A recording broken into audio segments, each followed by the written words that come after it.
السلام علیکم دوستو، آج ہم آپ کو بتائیں گے حصول دنیا کی بربادی۔ فرمان نبوی ہے کہ دنیا سے ڈرو، یہ ہاروت و ماروت سے بھی زیادہ جادوگر ہے۔ حضرت حسن رضی اللہ تعالی عنہ سے مروی ہے کہ حضور صلی اللہ علیہ وسلم صحابہ کرام میں تشریف لائے اور فرمایا، کون ہے جو اللہ تعالیٰ سے اندھے پن کا نہیں بلکہ بصارت کا سوال کرتا ہے؟ باخبر ہو جاؤ۔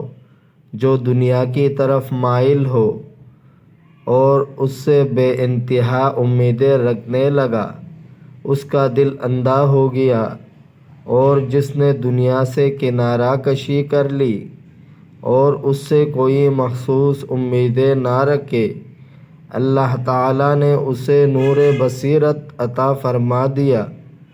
وہ تعلیم کے بغیر، علم اور تلاش کے بغیر ہدایت یاب ہو گیا۔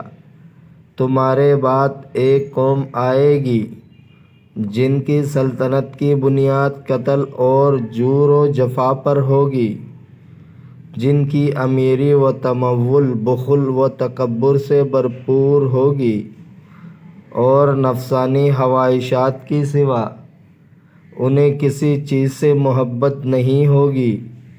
خبردار، تم میں سے کوئی اگر وہ وقت پائے اور مالداری کی قوت رکھتے ہوئے فقر پر راضی ہو جائے، محبت پا سکنے کے باوجود ان سے عداوت پر راضی رہے، اور رضائے الہی میں عزت حاصل کر سکنے کے باوجود تواضع سے زندگی بسر کرے، اللہ تعالیٰ اسے 50 صدیقوں کا درجہ دے گا۔ مروی ہے کہ ایک مرتبہ حضرت عیسیٰ علیہ السلام سخت بارش میں گر گئے۔ آپ کو پناہ تلاش کرتے ہوئے ایک خیمہ نظر آیا۔ جب قریب پہنچے تو دیکھا کہ اس میں ایک عورت بیٹھی ہوئی ہے۔ واپس لوٹے تو پہاڑ کا ایک غار نظر آیا۔ وہاں جا کر دیکھا تو ایک شیر کھڑا تھا۔ آپ نے اس پر ہاتھ رکھا اور عرض کی، اے رب ذوالجلال، تو نے ہر چیز کا ٹھکانہ بنایا مگر میرا کوئی ٹھکانہ نہیں ہے۔ رب تعالیٰ نے فرمایا، تیرا ٹھکانہ میری رحمت ہے۔ میں قیامت کے دن اپنے دست قدرت سے پیدا کردہ 100 حوروں سے تیرا عقد کروں گا۔ تیری دعوت ولیمہ 4000 سال جاری رہے گی۔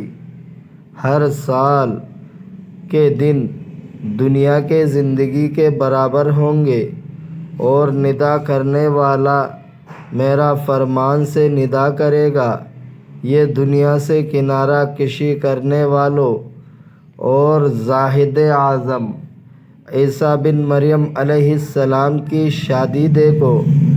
حضرت عیسیٰ علیہ السلام کا فرمان ہے کہ طالب دنیا کے لیے ہلاکت ہو۔ وہ دنیا کو کیسے چھوڑ کر مرے گا جس کی ساری توجہ، اعتماد اور بھروسہ اسی دنیا پر ہے۔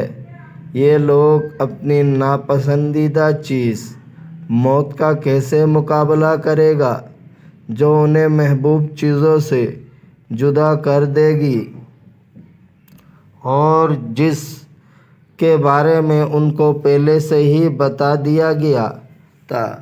ہلاک ہو وہ شخص جس کے تمام تر کوششیں حصول دنیا کے لیے ہیں، جس کے اعمال گناہوں پر مشتمل ہے۔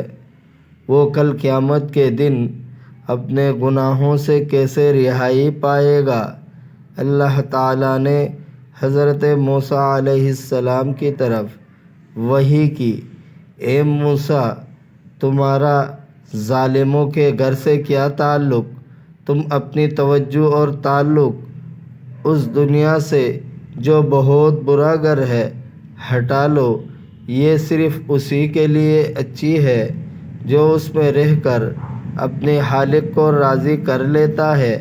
اے موسیٰ، میں ہر مظلوم کو ظالم سے اس کا حق دلاؤں گا۔ دوستو، اگر آپ کو ویڈیو اچھی لگی ہے تو لائک کریں، چینل کو سبسکرائب کریں، کمنٹ کریں، اپنے بہت سارے خیال رکھیے۔ ملتے ہیں اگلے ویڈیو میں۔